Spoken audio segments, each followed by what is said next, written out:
መንግስት ለምንድነው ከሃይማኖት ተቋማት ላይ ግብር የሚያሰበስበው? ጸሎተ ሐሙስ ጉልባን የምትበሉ ሰዎች ለምንድነው ጉልባን የምንበለው? የጸሎተ ሐሙስ ቀን ምሳሌው ምስጢሩ ምንድነው? በአርቲስት ገነት ንጋቱ ላይ ክስ ተመስርቷል። የኢትዮጵያ ወንጌል አማኞች አብያተ ክርስቲያናት ካውንስል ነው ክስ የመሰረተው።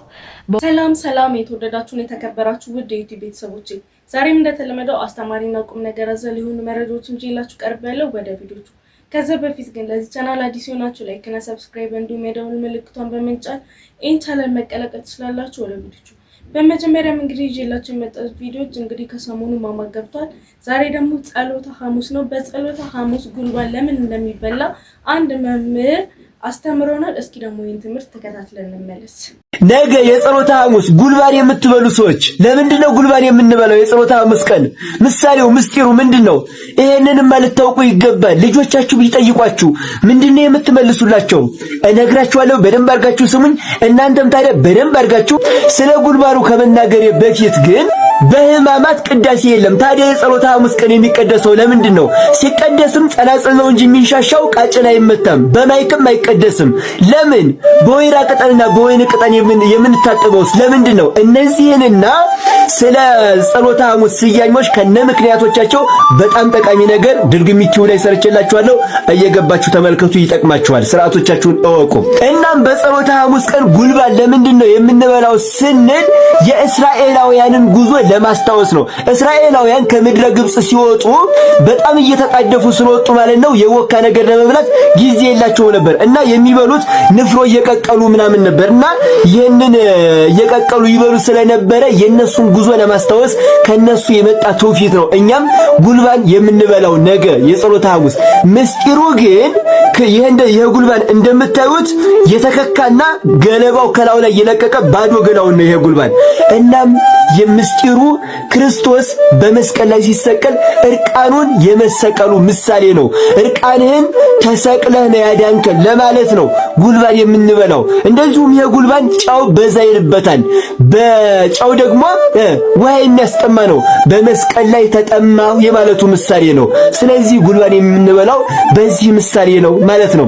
እናም ነገ በጸሎተ ሐሙስ እግራችንን ሁላችንም እንታጠባለን በካህናት እጅ ለዚያው ማለት ነው። እስኪ ሁላችሁም ኮሜንት ላይ አምላኬ ሆይ ከኃጢአቴ ጠበኝ እያላችሁ ጻፉ። ሁላችሁም አምላኬ ሆይ እኔንም ከኃጢአቴ ጠበኝ እያላችሁ ኮሜንት ላይ ጻፉ። ቪዲዮ ለብዙዎች እንዲዳረስና ብዙዎች እንዲማሩበት ሼር፣ ኮፒ ሊንክ ላይ ክሪፖስ እያደረጋችሁ ለብዙዎች አዳርሶት። ቤቱን ፎሎ አድርጉ፣ ይጠቅማችኋል። እወዳችኋለሁ። ክብር በሉልኝ። ተመልካቾች ቪዲዮ እንደተመለከታችሁት ነው በጣም ደስ የሚል ነገር ነው። እስኪ እናንተም ስለ ቪዲዮ ምን ትላላችሁ? የተሰማችሁን ሀሳብና አስተያየት ኮሜንት ላይ ጻፉ አድርጉልኝ። ወደ ቀጣይ ቪዲዮ ነው ተመልካቾች በመቀጠል ይዤላችሁ የመጣሁት ከሰሞኑ ገነት ንጋቱ አንድ አርቲስት ኢንተርቪው ያደረገች ነበር። በዛም ምክንያት የማይሆን ጥያቄ ጠይቀው አይሁን አይታወቅም ብቻ የሆነ የማይሆን ነገር ተናግረዋል። በዚህ ምክንያት ደግሞ ክስ ቀርቦባቸዋል። እስኪ ደግሞ ይሄ ቪዲዮ ተከታትለን እንመለስ። ገነት ንጋቱና አርቲስቱ ላይ ክስ ተመሰረተባቸው። ገነት ንጋቱ ዘንድሮ ነገሮች ከረር ያሉባትም ይመስላል። የኢትዮጵያ ወንጌል አማኞች አብያተ ክርስቲያናት ካውንስል በወንጌላውያን አማኞች መንፈሳዊ ገጽታ ላይ ጥላሸት ቀብተዋል ያሏቸውን ግለሰቦች በሕግ እንዲጠየቁ ክስ መመስረቱን አስታወቀ። ካውንስሉ ክሱን የመሰረተው ወይዘሮ ገነት ንጋቱና አቶ አንተነህ ተርቁ ባደረጉት ማህበራዊ ሚዲያ በተሰራጨ ቃለ መጠይቅ ላይ በመነሳት እንደሆነም ተገልጿል። ካውንስሉ ባወጣው መግለጫ እንዳመላከተው በሁለቱ ግለሰቦች መካከል በተደረገው ቃለ ምልልስ ላይ ለአማኞቹ ማህበረሰብ ካላቸው ጥላቻ በመነሳት የእምነቱን ተከታዮች መንፈሳዊ ገጽታ የሚያበላሽ ንግግር ተሰራይቷል ብሏል። በተለይም የተጠቀሰው ጉዳይ እውነት ከሆነ የአገልጋዩ ማንነት በስም መጥቀስ ሲገባ ይህ ሳይደረግ በደፈና የቀረበው ክስ ሆን ተብሎ የእምነቱን ገጽታ ለማበላሸት የታለመ ነውም ተብሏል። በመሆኑም ተገቢ የሆነ እርምጃ እንዲወሰድባቸው ክስ የመሰረተ ሲሆን በተመሳሳይ መልኩ በተለያዩ መድረኮችና ማህበራዊ ሚዲያዎች ሙያዊ ስነ ምግባር ባልተከተለ መንገድ የወንጌል አማኞች ስም ለማጠልሸት የሚንቀሳቀሱ አካላት ከድርጊታቸው እንዲቆጠቡ ካውንስሉ ጥብቅ ማስጠንቀቂያ አስተላልፏል። ተመልካቾች ቪዲዮ እንደተመለከታችሁት ነው። ልክ ይሁን አይሁን የሚታወቅ ነገር የለም። እስኪ እናንተስ ምን ትላላችሁ? ስለ ቪዲዮ የተሰማችሁን ሀሳብ በማስተያየት ኮሜንት ላይ ጻፉልኝ። ወደ ቀጣይ ቪዲዮ እንሂድ። ተመልካቾች ገነት ንጋቱ ላይ ቀርቦ ኢንተርቪው የተደረገለት አርቲስት ይቅርታ ጠይቋል። በዚህ ዙሪያ ደግሞ አንዳንድ ሰዎች ሀሳብና አስተያየት እየተለዋወጡበት ነበር። ይህን ቪዲዮም ተከታትለን እንመለስ። ሰላም በመላ ዓለም የምትገኙ ውድ ኢትዮጵያውያን እንዴት ናችሁ?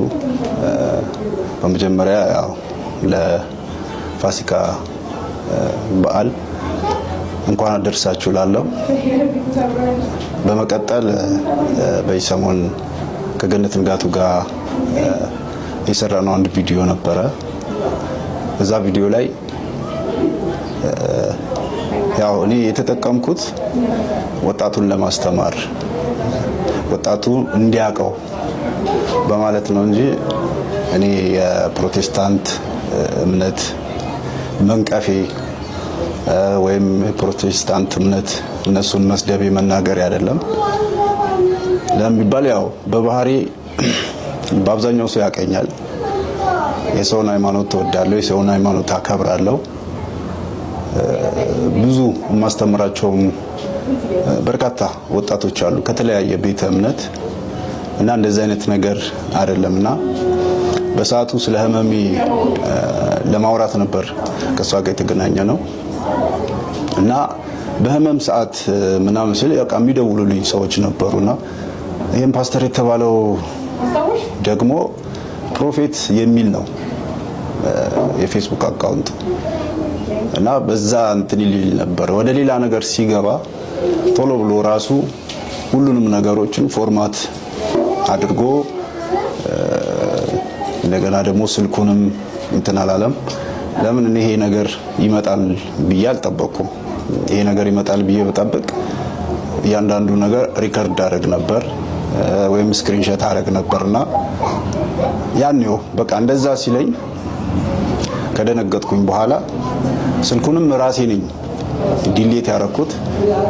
እሱ ያኔውም እንትን አለ ማለት ነው። ስለዚህ ፕሮፌት የሚል የፌስቡክ አካውንት ነበረ። በዛ ላይ ነበር ስልክህን ላክልኝ ብሎ የነበረው እና ከዛ በኋላ ይሄንን ነገር ነው ያወራሁት። ለምን ቪዲዮን ጨርሳችሁ ካያችሁት እንደዚህ አይነት ነገር ላይ ብዙ ወጣቶች እየተለከፉ ነው። ብዙ ወጣቶች እንደዚህ አይነት ነገር ሰለባ እየሆኑ ነው። በሃይማኖት ታካው በእስልምናም ይሁን በክርስትናም ይሁን በጴንጤውም ወገንም ይሁን እንደዚህ አይነት ሰዎች አሉ እና ራሳቸውን እንዲጠብቁ ራሳቸውን የምታወሩትን ሰው እንድታቁ በሚል ነው ይሄ ነገር እንትን ያልኩት እንጂ የኦርቶዶክስን ለማሞካሸት ወይም ደግሞ የጴንጤን እምነት ለመገልበጥ ወይም ደግሞ ስም ለማጠልሸት አይደለም። ለምን በየቦታው በእኛም ቦታ ቢሆን ትክክለኛ አስተማሪዎች አሉ፣ ውሸታም አስተማሪዎችም አሉ በሁሉም ቦታ።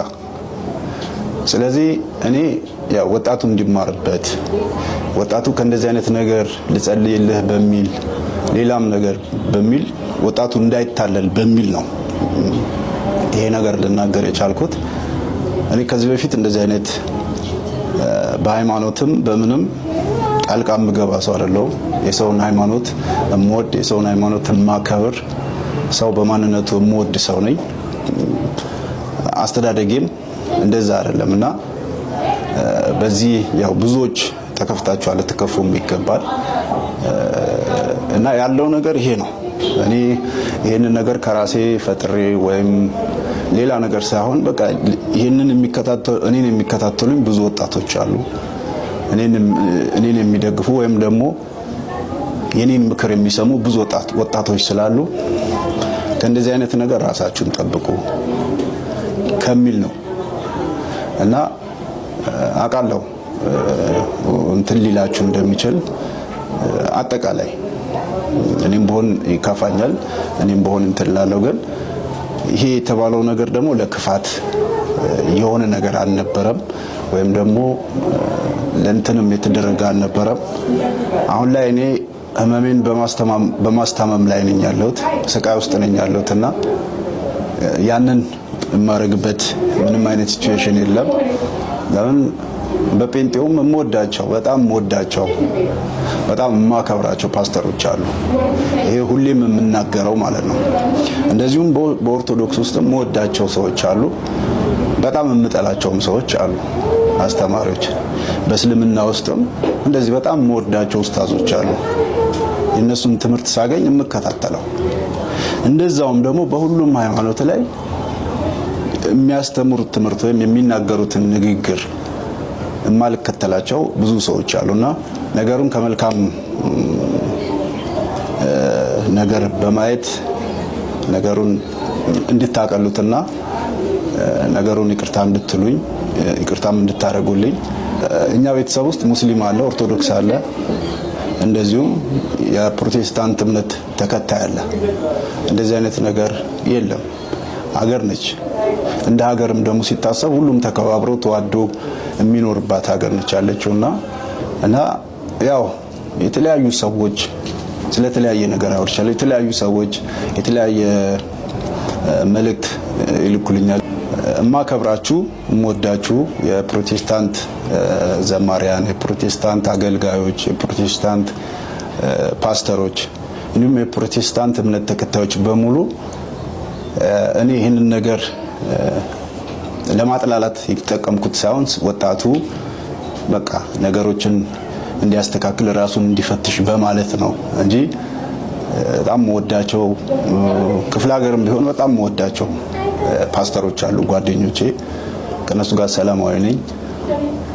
እንደዚህ አይነት ችግር የለብኝም። እኔ ከዚህ በፊት ያለሁት ህመሜ ላይ ነኝ። የአንገት፣ የወገብ፣ የእግር እንዲሁም የልብ ህመም ላይ ነኝ ያለሁት። ራሴን በማስታመም ላይ ነኝ ያለሁት። ስለ ህመም በማውራት ሰዓት ነው የቸገረ ነገር ወይም ደግሞ ያስቸገረ ነገር በሚል ይሄ ነገር ሊነሳ የቻለውና የፕሮቴስታንት እምነትን ለመንቀፍ ለማንቋሸሽ የተጠቀምኩ የመሰላችሁ ብዙ ሰዎች አሉ።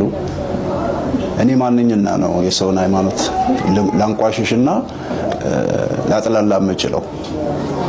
ስለዚህ ከላይ ሁላችሁም ብትሆኑ በእኔ ንግግር በእኔ ኢንተርቪው በጣም የተከፋችሁ በጣም ያዘናችሁ ሰዎች በምታመልኩት በፈጣሪ ስም እጠይቃችኋለሁ፣ ይቅርታ እንድታረጉልኝ እማጸናለሁ።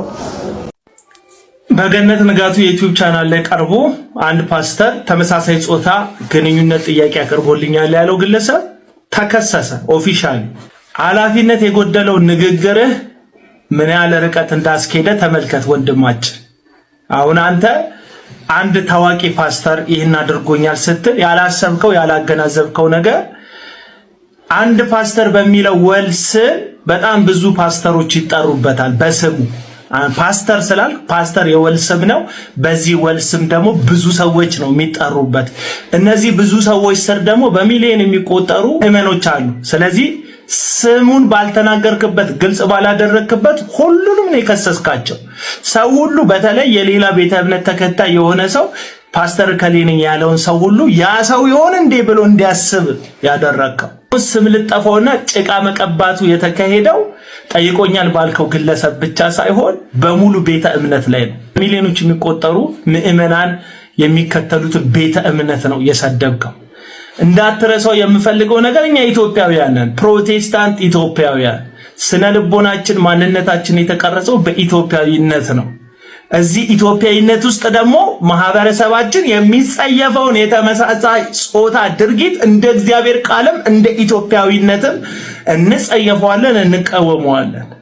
አይ በመካከላችን እንደዚህ ያለ ርኩሰት የሚያደርግ ሰው ካለ አውቀ ነው ፍርድ ቤት ገትረ ነው የኢትዮጵያ ሕገ መንግስት ውስጥ ተመሳሳይ ጾታ ድርጊትን የሚያደርጉ ሰዎችን በእንደዚህ አይነት ልምምድ የሚያለማምዱ ሰዎች ወንጀለኛ ስለሚሆኑ በዛ ልንጠይቃቸው እንፈልጋለን። ነገሩን ግልጽ ማድረግ ያለብን ለዛ ነው። አንተ ግን ግልጽ አላደረግኩም። ስለዚህ ያዋረድከው ያንኳሰስከው አንድ ፓስተር የሚባል ግለሰብ ሳይሆን በዛ የወልስም የሚጠሩ ብዙ ፓስተሮችን ነው። እነሱን ተከትሎ ደግሞ ያሉትን በሚሊዮን የሚቆጠሩ ምዕመናንን ነው አንድ ላይ ያዋረድከው። ብቻ አይደለም ተጠያቂ አንተን የፕሮግራሟ ማዳመቂያ ያደረገች አርቲስት ገነት ንጋቱ በዚህ ጉዳይ ላይ ተጠያቂ ማትሆንበት ምንም ምክንያት የለም። ቅርብ ጊዜ በተወዳጁ አርቲስት በነፃነት ወርቅነህ እልፈት ላይ ደረጀ ኃይሌ ኮሜዲያኑ ጋር ደውላ ቀጥታ ላይቭ ላይ የሰውን ሐዘን ወደ ንግድነት ቀይራ ብዙ ማህበረሰብን አስቆጥታ ይቅርታ ጠይቃለች። ግን ከድርጊቷ መታረም አልቻለችም።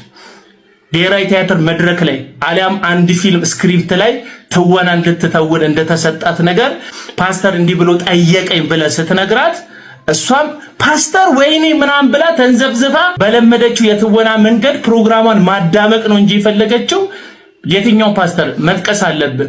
ቤተ እምነት እያዋረድክ ነው አላለችም። እዚህ ተመሳሳይ ድርጊት አንድ ቄስ እንደዚህ ያደረገኝ ቢባል ከዛ የቄሱ ስም ባይጠራ አንድ ቄስ ነው ያልከው፣ ግን እየከሰስክ ያለው የኦርቶዶክስ ቤተ እምነትን ነው የሚሆነው። ተመሳሳይም ደግሞ አንድ ኡስታዝ እንደዚህ ያደረገኝ ብትለው አንድ ኡስታዝ ነው ያልከው፣ ግን ስሙን ግልጽ ስላልሆነ በሺዎች የሚቆጠሩ ኡስታዞች ባሉበት ሀገር ላይ ሙሉ እስልምናን ነው እየከሰስክ ያለው። በተመሳሳይ መንገድ ነው አንድ ፓስተር ብለህ ስሙን ስላልገለጽክ ብቻ በሚሊዮኖች የሚቆጠሩ ወንጌላውያን አማኞችን እምነት እንዳዋረድክ ስሙንም ጭቃ እንደቀባ ተደርገ የተከሰስከው። ገነት ንጋቱ ሙያዊ ስነ ምግባር በጎደለው መልኩ የሰው ቤተ እምነት ሲብጠለጠልና ሲዋረድ ሰውየው እውነት ሊሆን ይችላል ያለው ነገር ውሸትም ሊሆን ይችላል።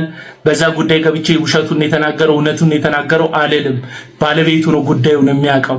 ነገር ግን እንደዚህ አይነት ክስ ሲቀርብ መረጃው በህዝብ ዘንድ ግልጽ እንዲሆን በደንብ መጠየቅና ነገሩን ግልጽ ለማህበረሰቡ ማድረግ ሲገባሽ ለንግድ ስለተቀመጥሽ ብቻ ንግድሽን የሚያጣጡፍ ስለሆነ አዳምቀሽ ማለፉን የመረጥሽ። ይሄ ደግሞ አንቺንም ከተጠያቂነት አያመልጥም።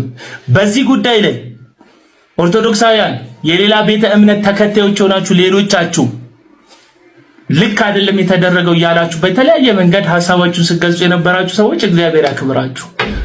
እያንዳንዳችን የአንዳችን ቤተ እምነት ጠባቂ ስንሆን ነው የኛን ቤት እንዲከበርልኝ የእናንተን ቤት ማስከበር ያለብኝ፣ የእናንተ ቤት እንዲከበር የኔን ቤት ማስከበር ያለባችሁ። ምክንያቱም አንድ ሀገር ውስጥ በአንድ ሰማይ ስር የምንኖር ኢትዮጵያውያን ስለሆንን ጭምር ማለት ነው።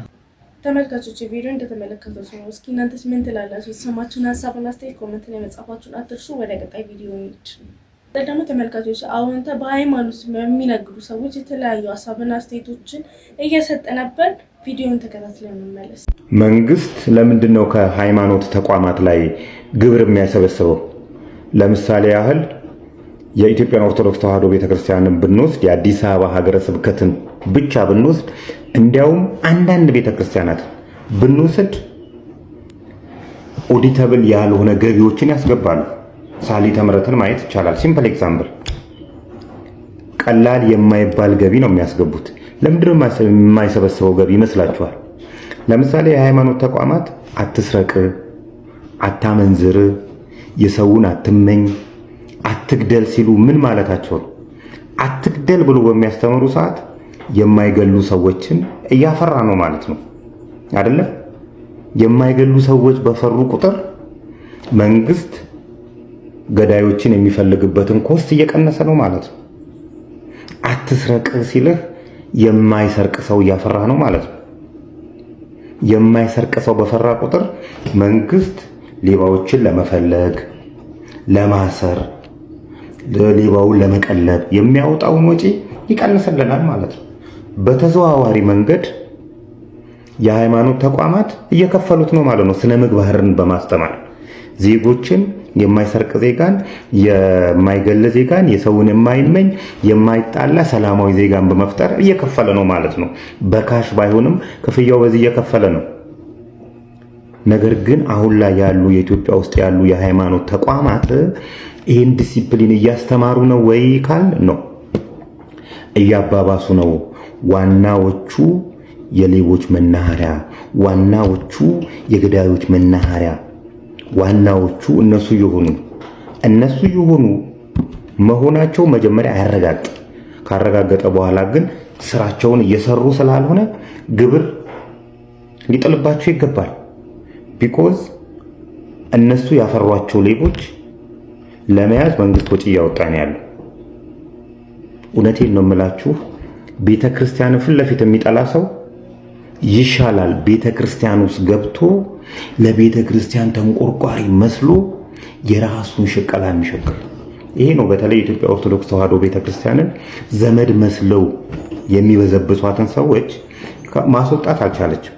ከላይ ከሲኖዶሱ ጀምሮ እንደኔ በመላ ኢትዮጵያ ያሉ የኦርቶዶክስ እምነት ተከታዮች የሚያዋጡት ወጪ፣ የሚከፈላቸው ክፍያዎች በሲኖዶሱ ነው መመራት ያለበት። ስትራክቸሩ እንደ መንግስት ሆኖ በበጀት ነው መተዳደር ያለባቸው እንጂ አንዱ በደህና ጊዜ ጥሩ መሬት ስለያዘ ጥሩ ያከራያል። ጭፈራ ቤት ጭው ዙሪያው ሳሊተ ምሕረትን መውሰድ ይቻላል። ጭፈራ ቤት ነበር፣ ጫት ቤት ነበር ሲያከራዩ የነበሩት። ቤተክርስቲያን ከጀርባ አለ ተደብቆ። ያንን መሬት በጊዜ ስለያዙት ገቢ ያገኙበታል። ኦዲት እናርጋችሁ በሚባልበት ሰዓት ክርስቶስ ነው ኦዲታችን ይላሉ። እነዚህ ሰዎች ናቸው የኢትዮጵያን ኦርቶዶክስ ተዋሕዶ ቤተክርስቲያን እየጎዳት ያሉት። ፓስተሮቹም እንደዛ ናቸው፣ ሼኮቹም እንደዛው ናቸው አሉ የተሰገሰቡ እዛ ውስጥ። ስለዚህ እነዚህ ሰዎች ሊወጡ ይገባል። እቺን እናዳምጣት እስቲ። ቪዲዮ ዘፈን ጭፈራ ቢሆን ሼር ታረጉ ነበር። እስኪ ቪዲዮ ሼር ኮፒ ሊንክ አርጉልኝ። 100 ጊዜ ሼር 100 ጊዜ ኮፒ ሊንክ አርጉ። ኮሜንት ላይ 16 ቁጥርን ጻፉልኝ። ይህ ቅቡላ የምታዩት ቤተ መቅደስ መጥቶ ያፈረሰው ነው። ከአዲስ አበባ 700 ኪሎ ሜትር ደብረ ሲና። እንግዲህ ምን እያለ ነው? በቤተ ክርስቲያን የመጣው ቅቡላ ነው ይሄ ይለናል። እንግዲህ ቤተ ክርስቲያን ይመታል በተለያየ ጊዜ። በጦርነት ጊዜ የተለያዩ የሃይማኖት ተቋማት ተመተው አይተናል፣ የጦርነት ሰለባ ሆነዋል። ነገር ግን የዚህ ሰውዬን ውሸት ነው የምነግራችሁ። እንግዲህ አንድ መሳሪያ ሲተኮስ ምኑ ነው አረሩ ነው የሚሄደው አይደል እንዴ? ቅቡላው ወይም ቀለሃው እዛው ነው የሚያርፈው። ቤተ ክርስቲያኗን የመታት ይሄ ነው ብሎ ያሳየናል። ይው አይኑ ያወጣው ውሸት ማለት ነው። ቤተ ክርስቲያኗ ስለፈረሰች ትሰራ፣ ምንም እኮ ተቃውሞ የለም። እንደዚህ በመዋሸት አይደለም ተው። እንደዚህ ዘመኑ ምክንያት ይፈልጋል። በምክንያት ልታስረዳው ይገባል። ጥያቄ ይጠይቃል፣ አለበለዚያ ለቆ ይሄዳል። እንደዚህ ተሰስገ እየዋሸህ ይሄ ሰውዬ እንግዲህ የንግድ ቤት አለው፣ አወለው ህንጻ ነው የንግድ ቤት ያለው፣ የተደራጀ በቤተ ክርስቲያን የሸቀለ ያለ ሰው ነው። አዛኝ በቃ እሱ ነው የቤተ ክርስቲያን ጠባቂ። እናንተ ነገ የሆነ ነገር ስንናገረው ደግሞ ያኮርፋል። ይሄንን አንድ በሉልኝ። እንቀጥል። ተመልካቾች ቪዲዮ እንደተመለከታችሁት ነው። በጣም የሚገርም ነገር ነው። እናንተስ ምን ትላላችሁ? የተሰማችሁን ሀሳብና አስተያየት ኮሜንት ላይ መጻፋችሁን አትርሱ። ወደ ቀጣይ ቪዲዮ እንሂድ። መቀጠል ደግሞ ተመልካቾች እንደተለመደው እውነተኛ ታሪክ ላይ የተመሰረተ አንድ ቪዲዮ ይዤላችሁ መጥቻለሁ። ይሄን ቪዲዮ ተከታትለን እንመለስ። የትና የት በሰምና ወርቅ የተሳለ የጽናት ምስል። ስሟ የትና የት፣ ኑሮዋም የትና የት። በኢትዮጵያ የቃል ግጥም ውስጥ የትና የት ማለት የሰማይና የምድርን ያህል መራራቅን ይገልጻል። የጀግናው የሻለቃ አሊ በርኬ ልጅ የትና የት አሊ በርኬ ሕይወትም የዚህ ስም ትርጓሜ ሆና አርፋለች። አባት ሻለቃ አሊ የት ነበሩ? የጠላትን ምሽግ ሰባብሮ የብረት ጋሻ የሆነውን ታንክ ማርኮ በድል አደባባይ ላይ የኢትዮጵያን ሰንደቅ አውለብልቦ በክብር ዙፋን ላይ ነበር። የትና የት አባት የት ነበር ቢባል በታሪክ ማህደር በጀግንነት ሰገነት ላይ ነበር። ዛሬ ልጃቸው የትና የት ናት? እሷም እንደ አባቷ ታንክ አጠገብ ናት። ነገር ግን የጦር ታንክ ሳይሆን የኦክሲጅን ታንክ ሲሊንደር አጠገብ። አባቷ ታንክ ማርኮ ህዝብን አዳነ። እሷ ግን በኦክሲጅን ታንክ ታስራ ለትንፋሿ ትማጸናለች። አባቷ በጀግንነት ሜዳ ላይ ነበር። እሷ ግን በህመም አሎሎ ተመታ በቤት ውስጥ ታስራ ለልጆቿ ነገ ስትል ከሞት ጋር ግብ ላይ ናት። የትና የት አሊ በርኬ የኦክሲጅን ሲሊንደር ተሸክማ በአካል ደክማ በቀን 2000 ብር ለትንፋሽ እየከፈለች ትገኛለች። የትና የት ማለት የት ተገኝቶ ማለት ነው። እንደሷ ያለ ጽናት የት ተገኝቶ፣ እንደሷ ያለ ምስጋና የት ተገኝቶ። አካሏ መሬት ላይ ቢሆንም መንፈሷ ግን እግዚአብሔር ቀን አለው በሚል ተስፋ አባቷ ካረገበት የጀግንነት ሰማይ በላይ ከፍ ብሎ ይታያል። በአባቷ የጀግንነት የት እና በሷ የመከራ የት መካከል ትልቅ ገደል አለ። ይህንን ገደል በፍቅር የምንደፍነው እኛ ነን። እሷ በሕክምና መዳን ባትችልም የጀግና ልጅ ወድቃ እንዳትቀር፣ ልጆቿም የሰው እጅ እንዳያዩ የሁላችንም ድጋፍ ያስፈልጋታል።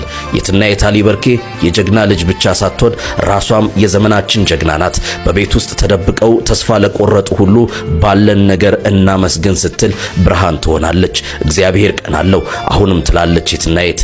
እኛስ የዚያ ቀን አካል መሆን እንችል ይሆን? የምናደርገው እያንዳንዷ ድጋፍ ለየትና የት ትንፋሽ፣ ለልጆቿ ደግሞ ነገ ይሆናል። ይህን መልእክት ሼር በማድረግ ለሌሎች እንዲደርስ እናግዝ። ሙሉ መረጃ በኤኤምኤን የዩቲዩብ ቻናል ቀን አዲስ ፕሮግራም ላይ ታገኙታላችሁ። ዛሬን ለነገ እንኑር። መልካም ጊዜ። ተመልካቾች ቪዲዮ እንደተመለከታችሁት ነው። በጣም የሚገርም ታሪክ ነው። እናንተም ስለ ታሪኩ የተሰማችሁን ሀሳብና አስተያየት እና የተረዳችሁትን ነገር ኮሜንት ላይ መጻፋችሁን አትርሱ። ወደ ቀጣይ ቪዲዮ እንሂድ። በመቀጠል ደግሞ ተመልካቾች ቴዲ አፍሮ አልበሙ የሚወጣበት ጊዜ ሊራዘም ነው እየተባለ አንዳንድ ወሮች እየተነፈሱ ነው። ስለዚህ ቪዲዮ ደግሞ ተከታትለን እንመለስ። ሰዋሰውና ቴዲ አፍሮ ልብ በሉ። ሰዋሰው አይደለም፣ ሰው ነው። ምንድነው የተፈጠረው በቴዲ አፍሮና በሰዋሰው መካከል? የአልበም ቀጣይ እጣ ፈንታስ ምን ይሆናል? አጭር መረጃ ይዤላችኋለሁ። ከ3 ዓመታት በላይ የዘለቀውና በብዙዎች ዘንድ በጉጉት ሲጠበቅ የነበረው የድምፃዊ ቴዲ አፍሮና የሰዋሰው መልቲሚዲያ የአልበም ሽያጭ ውል በድንገተኛ ሁኔታ ፈርሷል። ቴዲ አፍሮ ኢትዮሪካ የተሰኘውን አዲስ አልበሙን በሰዋሰው በኩል ለህዝብ ለማድረስ ተዘጋጅቶ የነበረ ቢሆንም በሁለቱ ወገኖች መካከል የተፈጠረውን አለመግባባት በተደጋጋሚ ውይይት መፍታት ባለመቻላቸው ውሉን አቋርጠው ድምፃዊው አስቀድሞ የወሰደውን ክፍያ ሙሉ በሙሉ መልሷል። ከዚህ ቀደም ሰዋሰው የተለያዩ አርቲስቶችን ገንዘብ አልከፈለም በሚል ስሞታ ሲቀርብበት ነበር። ከነዚህ መካከል ደግሞ ዝነኛው ግርማ ተፈራ ይገኝበታል። ይህን የተመለከቱ አርቲስቶች ሰዋሰው መልቲሚዲያን ሰዋሰው ሲሉ ይጠሩታል። ይህ ውል መፍረስ ከቴዲ አፍሮ አልበም የአሳታሚ ለውጥ ባሻገር በሰዋሰው መልቲሚዲያ ተቋማዊ አሰራርና ታማኝነት ላይ ትልቅ ጥያቄ የሚያስነሳ ክስተትም ሆኗል። ተቋሙ ከዚህ ቀደም ከሌሎች በርካታ አርቲስቶች ጋር በተመሳሳይ የክፍያ ውዝግብ ውስጥ መግባቱ ይታወቃል። ብዙ አርቲስቶች የሰራንበትን አልተከፈለንም በሚል ለዛሀበሻና ለሌሎች ሚዲያዎችም ተደጋጋሚ አቤቱታ ሲያቀርቡ የቆየ ሲሆን አንዳንዶች ተቋሙን በምጸት ሰዋሰው እያሉ እስከ መተቸትም ደርሰዋል። የሀገሪቱን ትልቁንና ተጽዕኖ ፈጣሪውን አርቲስት ቴዲ አፍሮን በስምነት ማቆየት አለመቻሉ ደግሞ የሰዋሰው መልቲሚዲያን የውስጥ አስተዳደር ክፍተትና ከአርቲስቶች ጋር ያለውን ጤናማ ያልሆነ ግንኙነት ይበልጥ ገመናውን የሚያጋልጥ ሆኖ አልፏል። ምንም እንኳን ሰዋሰው አልበሙን በዳግማዊ ትንሣኤ ዋዜማ በራሱ የዩቲዩብ ገጽ ለመልቀቅ እስከ ቅርብ ቀናት ድረስ ዝግጅቱን ሲያደርግ የነበረ ቢሆንም የቴዲ አፍሮ ውሳኔ የዲጂታል ገበያውን የኃይል ሚዛን ወደ አርቲስቱ ያደላ አድርጎታል። ድምፃዊው አስቀድሞ የተከፈለውን ገንዘብ በሙሉ ለድርጅቱ በመመለስ ነፃነቱን ማወጁ አርቲስቱ ከገንዘብ ይልቅ ለሙያም ለመብቱና ለስራው ነፃነት የሚሰጠውን ቅድሚያ የሚያሳይ ደፋር እርምጃ ነው ሲሉ ታዛቢዎች ይናገራሉ። ይህ የውል መፍረስ የቴዲ አፍሮን አድናቂዎች ተስፋ የሚያስቆርጥ አይሆንም። ድምፃዊው ግጥምና ዜማቸው እንደወትሮም ራሱ የሰራባቸውና የተለያዩ ያላቸውን የኢትዮሪካ አልበም ስራዎች አስቀድሞ ቃል በገባው መሰረት በቀጣዩ ሚያዝያ 11 ቀን 2018 ዓመተ ምህረት በራሱ የዩቲዩብ ገጽና በሌሎች አማራጭ የዲጂታል መድረኮች ለህዝብ እንደሚያደርስ ለዛሀበሻ የደረሰው መረጃ አመልክቷል። ተመልካቾች ቪዲዮ እንደተመለከታችሁት እንደሰማችሁትም ነው። በዚህ ዙሪያ የተሰማችሁ ሀሳብና አስተያየት ካለ ኮሜንት ላይ ጻፍ አድርጉ። ተመልካቾች ለዛሬ ይዤላችሁ የመጣሁት ቪዲዮዎች እነዚህን ይመስላሉ። እስኪ እናንተም ስለ ቪዲዮ የተሰማችሁን ሀሳብና አስተያየት ኮሜንት ላይ ጻፍ አድርጉልኝ። በቀጣይ ባሪፉ ቪዲዮ እንደምንገናኝ ተስፋ አደርጋለሁ። አመሰግናለሁ።